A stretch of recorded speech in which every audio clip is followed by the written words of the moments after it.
Hi everyone, I've never done this before, so we'll see how this goes. I hope you can hear me, otherwise I'm just going to be talking to myself. Welcome to your night before news. I'm going to quickly go through the mock that you've got tomorrow for dance and talk through the sections in the paper, give you some reminders on how to answer certain questions, and hopefully just help you feel a little bit more confident before your paper tomorrow. So the paper is going to be 1 hour long. This is still sort of an abbreviated version of the paper, just because we haven't quite finished going through all of your practical elements, so we can't quite finish doing section B yet because you've not done your duet trio performances. But having said that, we will have a section B question because we have done your set phrases and we've done your choreographies, so I can ask you questions about those. So the exam is only 1 hour and you will have a full section A to answer. So we've done all of that. That is like knowledge-based questions, talking about motifs, choreographic intention. I'll talk to you more about that in a moment. We are going to have one 6-mark question from section B, and I'll go through how to answer a 6-mark question again with you today. And we're going to have one 12-mark question from section C, which is the professional works. So section A is about creating a choreographic intent and writing a small motif based on a stimulus that you're given. So the very first part of the paper will always be, this is the stimulus, and sometimes it might be a poem or a passage of text, it might be a picture, it might be a couple of words, and you just need to make sure that you're really 100% certain what the stimulus is. There have been some papers in the past where the stimulus has been on an opposite page, so it's not very noticeable, and people lose all of their marks in the first 7 questions because those first 7 questions have to be linked to that stimulus. So all of the answers from questions 1 to 7 in section A are going to be related to the stimulus that you've given. So make sure you're 100% sure what the stimulus is, okay? If you don't write about that stimulus, you will just get 0 for that whole section. Even if you write the most fabulous motif and fabulous choreographic intention, if it doesn't relate to that stimulus, you're just going to get a 0, unfortunately. So I have been whittering on about choreographic intention, but can we actually remember what that is? What is that? So have a think. I'm going to give you the answer. Hopefully we all came up with this. So it's about, what is the dance going to be about? What is the dance trying to show? What is the message? Okay, what's the intention of the dance? Why are we making it up? Okay, so you will be given a stimulus, and the very first question is, what is this dance going to be about? Okay, you might be given a poem on romance. Okay, you might then create a duet with 2 lovers, and you may make a love story in your dance, and you would have to write that. Okay, so very first question, asking you about your choreographic intent, has to be linked to that stimulus. Any sensible answer is going to work there. Okay, as long as it relates to whatever that stimulus is, it's fine. Okay, as long as it's sensible and it's not too far-fetched, most people are going to give you the marks for that. So just think of, in a sensible way, what is the most, sometimes it might just be the most obvious thing, and that's fine. Okay, I'm not saying you have to like create a whole new thing. It can just be really obvious as to what it is.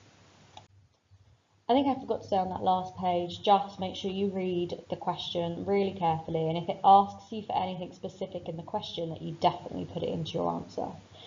Okay, so the next part in section A, still in that first 7 questions, is you are at some point going to be asked to write a motif. So hopefully you remember, a motif is a small section of dance, usually about a count of 8, that you would write about, okay? Sometimes in a question, it's really specific and it says you must include actions, space, dynamics and relationships sometimes, if you've got maybe like a group dance as your stimulus, okay? So just a reminder, actions are anything like jumps, turns, rolls, stillness, gesture. You can use variations of those words as well. So For jumps, you could also say leaps, etc., things like that. Okay, so any sort of action word. Space, so those are your things like your formations, your patterns, your direction. So what way is the performer facing? Are they upstage, downstage? And then dynamics, how are they actually performing that action? Is it fast? Is it slow? Is it soft? Is it abrupt? Okay, so we're looking for a descriptive word there. So I've got a bit of an example of something that would work as a motif, and I've just made it up at random. Okay, so the dancers will perform a turn, so that's my action. Quickly, that's my dynamics. To downstage right, so that's my space. Before slowly, dynamics. Lowering into a lunge action on the diagonal, which is your space. So that is enough, but you must make sure that you add in those words if you have been asked for it. A question might just ask for actions and space, it might ask for action space dynamics, it might ask for action space dynamics relationships. Make sure that you're really, really clear on what it's going to be. If it's going to be something like relationships, you might put something about contact in there. You might put something about canon in there. You might put something about mirroring in there. Okay, so just make sure you're really clear on what they're going to be. Then you may be asked, how are you going to develop this motif? Okay, and so for example, I might change the term from performing it quickly to performing it slowly. Okay, that's a difference. I might change the direction that I land in that lunge and actually say, instead of on the diagonal, I would do it directly facing the audience. So you can change it slightly, you could change the levels, you can change the speed, you can change where they perform, you could maybe, if you've got more than one dancer, add in a relationship thing there, canon, mirroring, etc. But think about how could you change it and develop that motif. So for the majority of the rest of those questions in the first 7 of section A, it's always going to ask you to link back to that choreographic intention that you created in question 1. So how does X thing support your choreographic intent? So I've got a made up question here. How does performing the dance at night time support your choreographic intent? Well, it could be performing at night supports the choreographic intention as the choreography is about being scared of the dark. Okay, so you can use the words choreographic intent, choreographic intention in your answer if you need to make it really clear. But essentially, how does this thing help you to link back to this idea and help us show this idea of whatever your stimulus is about? Yeah, so if it's about nighttime and monsters at nighttime, you might decide, yeah, I'm going to perform it in a dark space, dark setting, so that it emulates being outside in the dark. Okay, so try and always think about how is this element of my performance going to help me show this idea of whatever you've made up of your choreographic intent. Okay, so the next part of section A, questions 8 to 12, is based on knowledge around sort of performance skills. Okay, so you don't have to write about that stimulus anymore, you don't have to write about the choreographic intention anymore. It's just more based on your knowledge and what you sort of know. So when answering multiple choice questions, there is going to be a multiple choice question, you need to make it so clear to me which option that you're going for. Okay, you need to put a really nice neat tick in the box.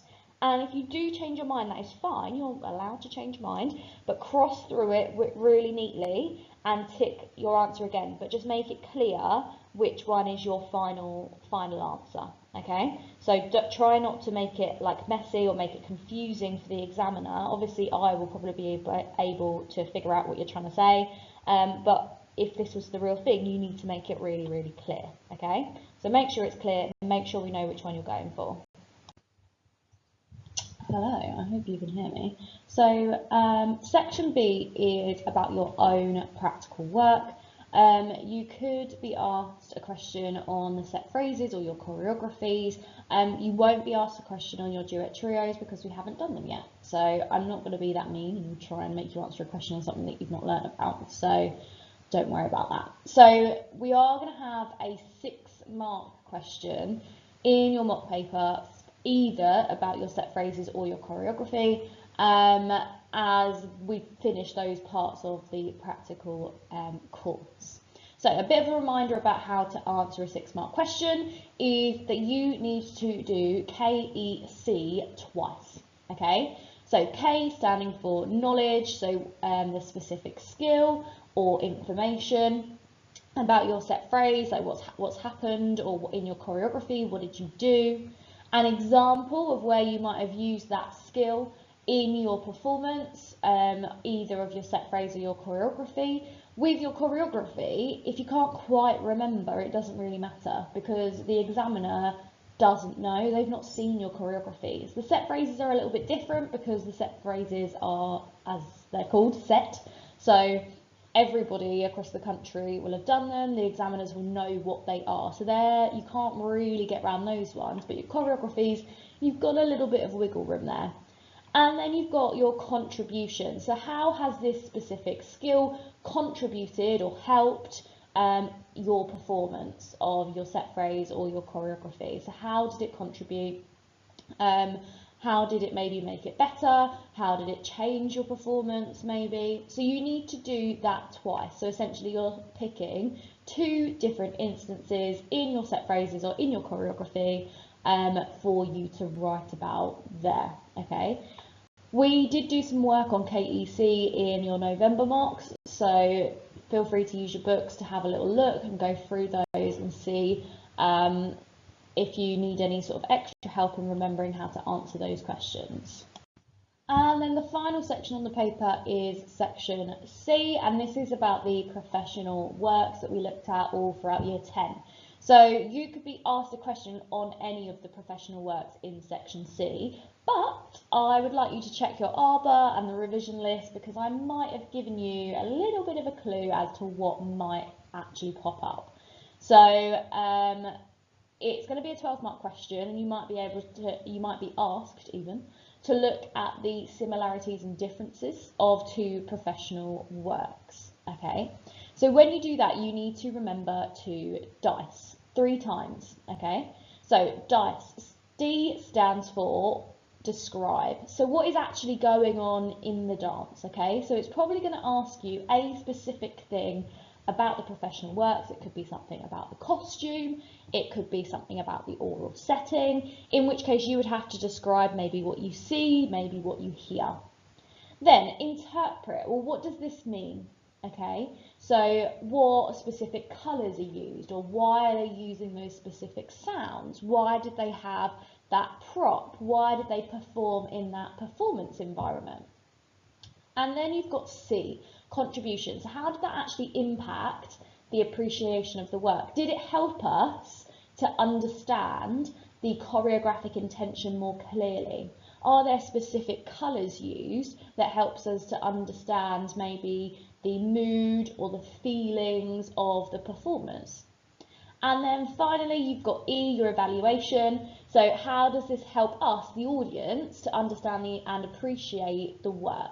Okay, so does it help us to feel more involved in the work? Does it help us to link with maybe some of the key themes in the work? How does it link? Okay, so you've got to do that 3 times.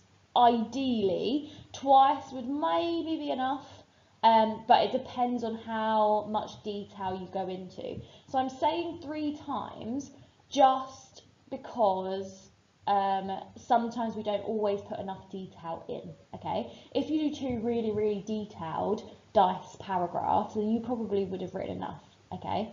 But just for, you know, hedging our bets, we'll do it 3 times. Again, if you look back to your November work, we did go over dice and how to answer the questions a couple of times. So you can look back at that work and jog your memory of how to write a dice paragraph.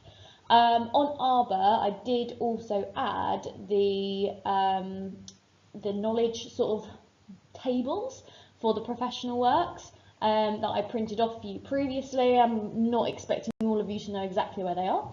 So I've added it onto ARBA again so that you can look at the key knowledge about some of those professional works. And lastly, just to finish off your little night before news, just a couple of tips to help you to sort of get through the paper. So you could start, it's completely optional, but you could start with the largest question. So in section C with that 12 marker, you could do that question first and work your way back through the paper. Obviously it's the most marks on the paper. You don't have to do that. You could work through the booklet chronologically and start in section A, where you've got your 1, 2 and 3 mark questions, then go on to your 6 mark question in section B, and then finish on your 12 marker. But I would just say you need to be quite good at your time management to make sure that you do get to your 12 marker and you at least attempt it. Next, just check when you're starting a new section to see how long you should be roughly spending answering those questions. So on the very front of the booklet, right at the bottom, I've put how long you should roughly be looking at spending on those sections, but also at the start of each section it does tell you. So just bear those in mind, it helps you manage your time a little bit.